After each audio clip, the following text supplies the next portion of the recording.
하나님께서 선지자 이사야를 통해서 주신 이 예언의 말씀이 예수님을 통해서 이루어졌고, 그리고 예수님과 가장 가까이 제자로서 살았던 베드로는 이 말씀을 그대로 베드로전서 2장에서 인용하고 있습니다. 그가 찔림은 우리의 허물 때문이요 그가 상함은 우리의 죄악 때문이라 그랬는데, 베드로 사도는 그것을 설명하기를 그가 이렇게 십자가에 죽으신 것은 우리로 죄에 대하여 죽고 의에 대하여 살게 하기 위해서다라고 말합니다. 그리고 오늘 본문 말씀에 보면은 5절 마지막에 그가 채찍에 맞음으로 우리는 나음을 받았도다라고 말씀합니다. 이 말씀은 베드로 사도가 그대로 적용을 하고 있습니다. 그러니까 예수님이 십자가에 지실 때 로마 군병들의 손에 의해서 채찍을 맞으시는데 그 채찍 맞은 자리에 살점이 떨어져 나가고 피가 솟아나고 했었습니다. 바로 예수님이 그렇게 채찍에 맞으심은 우리로 하여금 모든 질병과 이 상처에서 나음을 주시기 위해서다라고 말씀을 합니다. 이사야 선지자는 또 다른 곳에서 예수님은 오실 메시아는 우리 인간의 연약함과 그리고 질병을 짊어지셨다, 담당하셨다라고 이렇게 말씀을 합니다. 이사야 8장에 보시면 예수님 앞에 많은 사람들이 귀신과 병든 자를 데려와서 예수님께서 고치시는데, 이 예수님의 하신 이 말씀을 이사야 선지자는 우리의 연약함과 질병을 친히 담당하셨다, 그것을 짊어지시기 위해서다라고 말씀을 합니다. 바로 오늘 거듭거듭 말씀되는 그라고 하는 분이 바로 예수님이십니다. 그러니까 예수님이 십자가에 달려 돌아가심으로 우리의 죄 문제만 해결되는 것이 아니고 우리의 연약함과 질병도 그분이 고침을 받게 하셨다라고 말씀합니다. 예수님이 십자가 지실 때 그 살이 찢겨지고 피 흘려 죽으심으로 우리에게는 이제 죄와 사망이 그리고 연약함과 질병이 치료되고 깨끗하게 되었다라는 말씀입니다. 복음서에 보면은 사복음서에 보면은 예수님의 행적이 이 빨간색으로 기록이 돼 있어요. 복음서를 읽으면서 여러분이 참 많이 보셨을 텐데 제일 많이 길게 기록되어 있는 말씀이 마태복음 5장, 6장, 7장 산상보훈이고, 그리고 요한복음 14장, 15장, 16장, 17장에서 예수님이 하신 대제사장 제자들과 마지막 이렇게 대화를 하고 만찬을 하면서 그들을 위해서 기도하셨던 내용은 그대로 거기에 다 기록이 되어 있습니다. 중간중간에 예수님이 천국에 대해서 비유로 말씀하실 때도 그것이 다 이렇게 빨간 글씨로 되어 있고, 또 예수님이 종말에 대한 말씀을 하실 때도 이 빨간 글씨로 다 기록이 되어 있습니다. 그런데 그 중간중간 사이사이에 예수님이 병을 고치시고 귀신을 쫓아내시고 자연을 정복하신 그런 내용들이 성경에 그대로 기록이 되어 있습니다. 예수님이 이 땅에 오셔서 하신 일을 크게 세 가지로 말씀하는데 가르치고 전파하고 고치셨다라고 말씀을 합니다. 그러니까 이 예수님이 복음서에서 이 병자를 고치시는 사역이 대단히 중요한 사역 중에 하나였다라는 겁니다. 산 위에 올라가 제자들을 가르쳐서 말씀하신 것이 산상보훈이고 마태복음, 그리고 예수님이 늘 하늘나라 천국에 대한 비밀을 선포하시고 그리고 병자들을 만났을 때 그들을 다 고쳐주셨습니다. 사실 사람은 육을 가진 존재이기 때문에 어느 시대에 살든지 이 질병의 문제가 심각합니다. 이 병에 눌려 있고 병들면 많은 치료와 경제적 부담이 늘고 그로 인해서 주변의 사람들이 힘들어지고 이런 경우가 참 많이 있습니다. 성경에는 각종 병에 걸려서 고통하는 자, 귀신 들린 자, 간질하는 자, 중풍병자 이런 여러 병들을 말씀하고 있는데 오늘날 우리 시대에 보면은 이런 병만이 아니라 사람의 힘으로 감당하기 어려운 각종 전염병도 있고 또 교통사고나 각종 재난으로 인해서 입은 신체적 장애, 그게 다 이렇게 문명이 발달하면서 인간에게 더 다른 방면으로 찾아오는 정신과 질환, 정신분열증, 우울증 이런 것들이 사람들을 괴롭히고 힘들게 합니다. 본인도 힘들지만 그것을 곁에서 지켜보는 가족들도 너무 힘들고 그리고 그 병을 치료하기 위해서 많은 경제적 부담을 안고 살아야 합니다. 우리가 병들면 병원을 찾아가듯이 죄인된 우리는 십자가에 우리 죄를 담당해 주신 예수님을 찾아와야 되는 것이고 또 한편으로 그가 채찍에 맞음으로 우리에게 나음을 주셨다라고 말씀하기 때문에 우리는 우리의 연약함을 가지고 주님 앞에 나와서 간구해야 된다라는 것입니다. 복음서의 많은 병자들이 예수님을 찾아와서 자기의 병을 고쳐주기를 원했습니다. 자기 가족의 병을 고쳐주기를 원했습니다. 그래서 그들이 예수님 앞에 고침받은 것을 볼 수가 있습니다. 주님께서 이렇게 말씀하십니다. 예수 그리스도는 어제나 오늘나 영원토록 동일하신 분이라. 십자가를 통해서 우리의 죄를 사해 주시는 것도 지금도 똑같은 효력을 발생하고 그가 채찍에 맞음으로 우리가 나음을 입었다라는 것도 지금도 똑같이 그 능력이 그대로 말씀 속에 담겨져 있습니다. 아마 여러분들이 복음서를 읽으면서 그런 치유의 은사에 대한 말씀에 대한 기록들을 읽을 때 순수한 마음으로 받아들이게 되면은 그것이 곧 나에게 놀라운 역사를 가져올 수가 있는 것입니다. 예수님이 하신 이 사역은 그때로 끝난 것이 아닙니다. 지금도 하나님의 교회에서 하나님의 사람들을 통해서 계속 되어지고 있다라는 말씀입니다.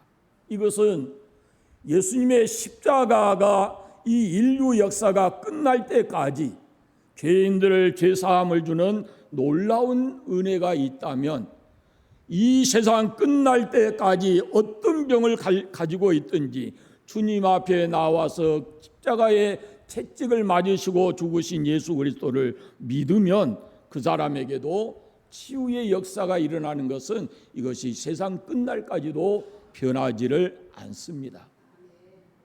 그래서 우리가 요즘은 좀 듣기 힘들지만 예수님 믿고 병이 치료되었다라는 사람들을 참 많이 볼 수가 있죠. 지금도 그것은 변함이 없습니다. 그런데 중요한 것은 우리가 복음서에서 예수님이 그렇게 많은 병자들을 치료하는 그런 기적의 말씀들을 보지만 우리는 그것이 그 옛날에 있는 이야기지 지금 나에게 그런 일이 일어날 수 있겠는가라는 생각을 하게 됩니다. 다시 말씀드리면 그 말씀에 대한 우리의 믿음이 부족하다라는 말씀이에요. 예수님이 십자가에서 부활하셨을 때 제자들 중에 많은 사람이 그걸 믿지를 않았어요. 의심했어요. 우리가 잘 아는 도마 같은 사람은 주님 만져보기 전에는 내가 믿지 못하겠다 이렇게 말씀을 했죠. 또 예수님의 또 다른 제자들은 부활하신 예수님을 만나고서도 갈릴리 바다에 고기 잡으러 다시 돌아갔습니다. 하나님께서 예수 그리스도 그 십자가에 피 흘려 죽으심으로 그를 믿는 그 십자가의 채찍을 맞고 죽으신 예수님을 믿는 사람들에게 이렇게 나음의 은혜를 주신다라고 말씀합니다. 그래서 복음 속에 담겨진 축복이 바로 나음입니다. 복음서에 수도 없이 예수님을 통해서 많은 병자들이 고쳐지는 그런 것을 우리가 볼 수 있습니다. 복음이신 예수님 안에는 지금도 그 능력이 변함없이 있다라는 그런 말씀입니다.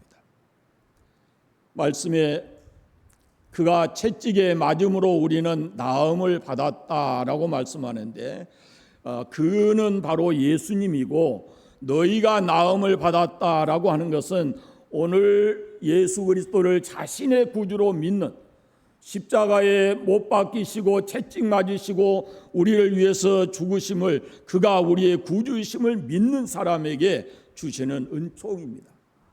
너희는 그런데 이런 사람에게 주시는 은총이 놀라운 기적이 뭐냐면은 나음이다라는 그런 말씀입니다.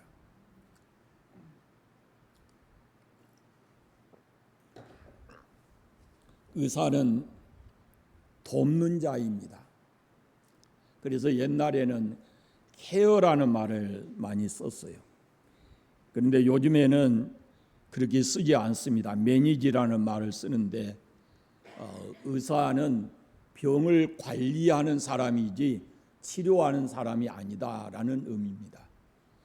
병을 고치는 것은 의사가 고치는 것이 아니고 하나님이 고치신다라는 말씀이에요.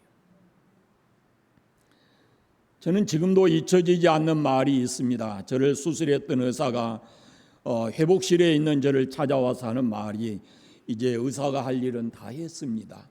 나머지는 하나님께서 하실 겁니다. 예수님은 우리에게 나음을 주시는 분입니다. 복음 속에 담겨져 있는 것이 바로 그것입니다.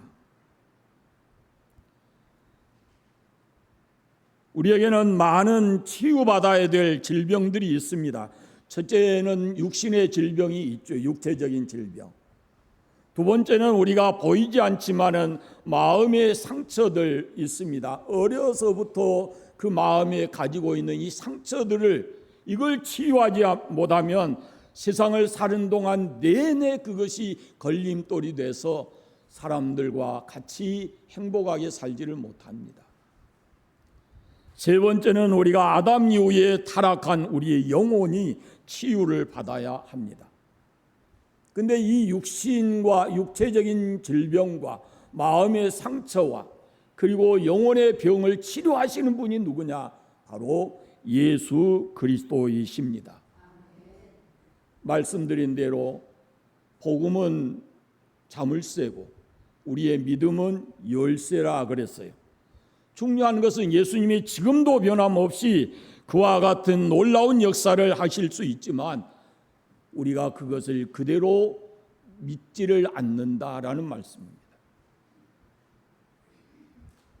여러분, 우리가 이 땅에서 하나님의 은혜로 나음을 입고 그 은총의 축복을 누리면서 살아가기 위해서는 우리가 예수 그리스도의 능력이 조금도 변함이 없다라는 확고한 믿음을 가져야 합니다. 그것이 복음입니다.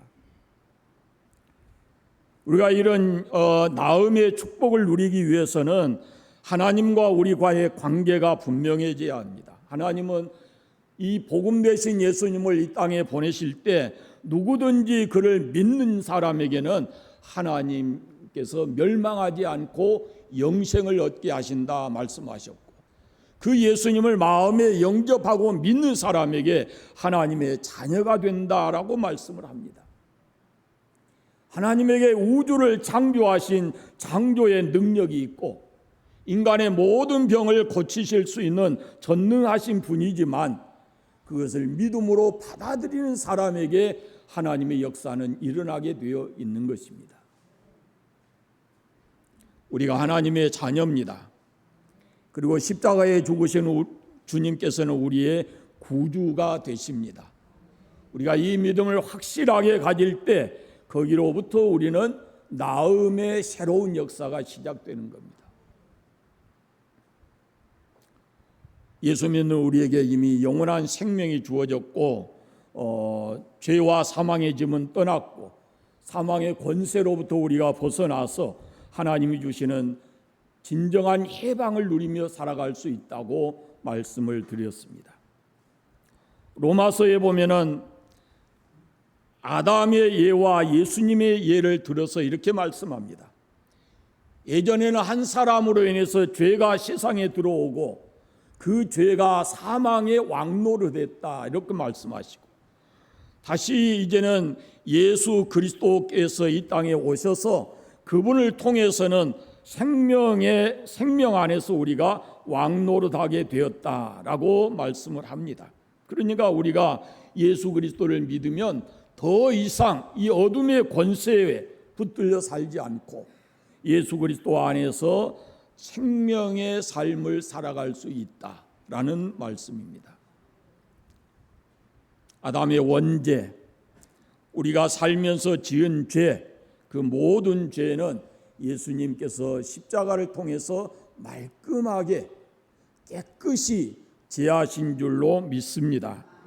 그 죄의 결과가 우리에게 여러 모양으로 나타나는데 그 중에 하나가 육체적 질병이고, 또 그 죄악의 뿌리가 바로 사람과의 관계에 문제가 있는 것이고, 창세기를 보면은 죄가 우리를 사로잡게 되면은 부부 간에도, 부모와 자녀 간에도, 형제와 형제 간에도 문제를 만들어내는 겁니다.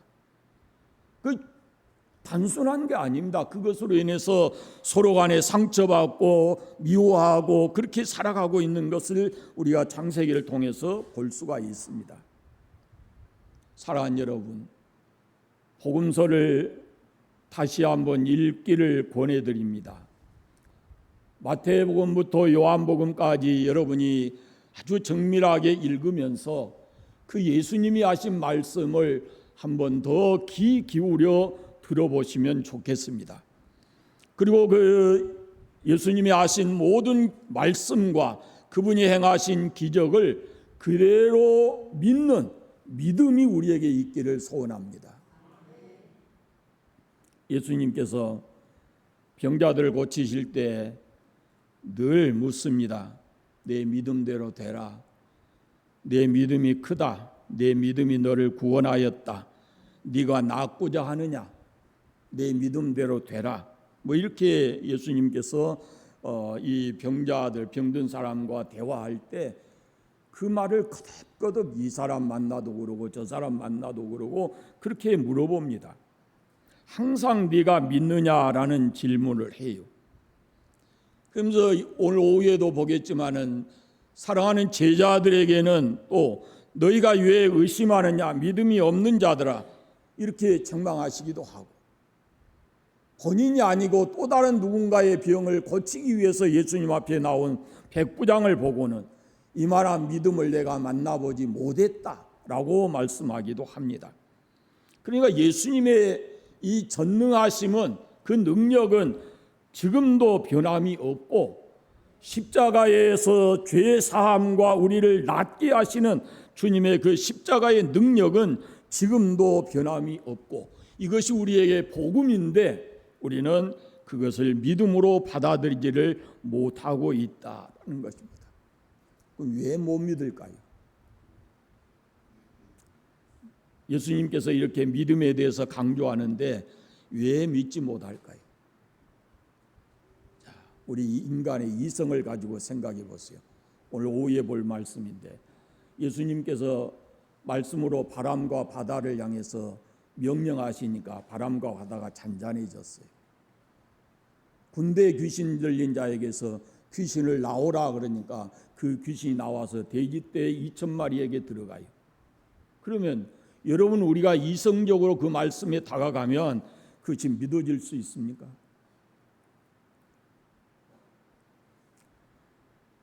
쉽게 믿어지지 않기 때문에, 쉽게 믿을 수가 없기 때문에 예수님께서 우리에게 믿음을 강조하십니다. 그런데 우리가 믿지 못하는 것은 바로 의심 때문에 그렇습니다. 말씀드린 대로 그 말씀은 그 옛날의 이야기지 오늘 이 과학이 이렇게 발전한 오늘에도 그것이 그대로 될 수 있는가라는 의문을 우리가 가지고 있습니다. 그러나 오늘날도 수많은 사람들이 우리에게 직접 자기들이 경험한 그런 치유의 역사를 간증하기도 합니다. 도저히 회복 불가능한 사람들이 예수 그리스도를 믿음으로 인해서 그가 회복되었다라는 것을 간증하고 있습니다. 또 하나는 우리 중에 있는 두려움 때문입니다. 두려움. 사랑하는 여러분, 마귀의 역사는요, 우리를 계속해서 죄가 생각나게 하는 것이고 우리에게 의심과 두려움을 가져다 주는 거예요. 그러나 성령의 역사는 주의 말씀이 늘 생각나게 하고 그리고 확신을 갖게 하고 담대한 마음을 주는 것이 그것이 성령의 역사이십니다. 주의 말씀을 확실하게 믿으시기를 바랍니다. 성령님이 날마다 그 말씀을 여러분들에게 깨닫게 하시고 그 말씀을 생각나게 하실 때 그 말씀을 아멘으로 받으시기를 바랍니다. 예수 그리스도를 믿고 마음이 영접함으로 우리는 하나님의 자녀가 되었습니다. 죄의 사함을 받았습니다. 죄와 사망의 권세로부터 해방이 되었습니다. 오늘 또다시 하나 네 번째가 우리가 복음이신 예수 그리스도를 믿으면 그 복음 속에 담겨진 나음의 축복을 우리가 누릴 수 있다라는 말씀입니다. 그것을 확인하기 위해서 예수님께서 복음서에서 그 많은 병자들을 고쳐주시고 우리는 복음서를 읽으면서 수도 없이 갖가지 병을 고치신 예수님의 놀라운 그 능력을 경험하고 있습니다. 사랑하는 여러분, 십자가에 죽으실 때 채찍에 맞으신 예수님을 믿는다면 그 채찍에 맞으신 예수님이 나에게 나음을 주셨다라는 그 믿음도 가지시기를 바랍니다. 나음은 복음 속에 담겨진 축복입니다. 여러분이 세상 살면서 육신의 즐거움이든지 또 마음의 상처이든지 영적으로 저를 떠나 방황하든지 어떤 삶의 모습이든지 십자가 단단히 붙잡고 거기에서 채찍 맞고 나를 위해서 죽으신 그 예수님을 믿음으로 여러분의 삶 속에 나음의 은총이 끊임없이 있기를 바랍니다. 이 복음의 축복을 누리면서 살아가시기를 바랍니다. 기도하겠습니다. 감사합니다. 하나님 아버지, 우리를 하나님의 자녀 되게 하시고 죄 사함의 은혜를 입게 하시고 죄와 사망의 권세에서 해방되게 하신 은혜를 진심으로 감사를 드립니다. 또한 오늘 주신 말씀처럼 주님이 채찍에 맞고 십자가에 죽으심으로 우리에게 나음을 주셨다 말씀하셨는데 우리가 이 말씀 그대로 믿고 받아들일 수 있게 해주시기를 원합니다. 의심하지 않게 하시고 두려워하지 않게 하시고 하나님의 말씀을 늘 우리 마음속에 생각나도록 성령 하나님 역사해 주시기를 간절히 원하옵고 기도합니다. 우리가 참으로 한없이 연약한 사람들입니다. 아버지 하나님, 우리를 긍휼히 여겨주시고 주님 안에서 날마다 치유의 은총을 경험하며 살아갈 수 있는 저희들 되게 하여 주시옵소서. 이 한 주간도 주님과 동행하게 하시기를 간절히 원하옵고 예수님의 이름으로 기도드립니다. 아멘.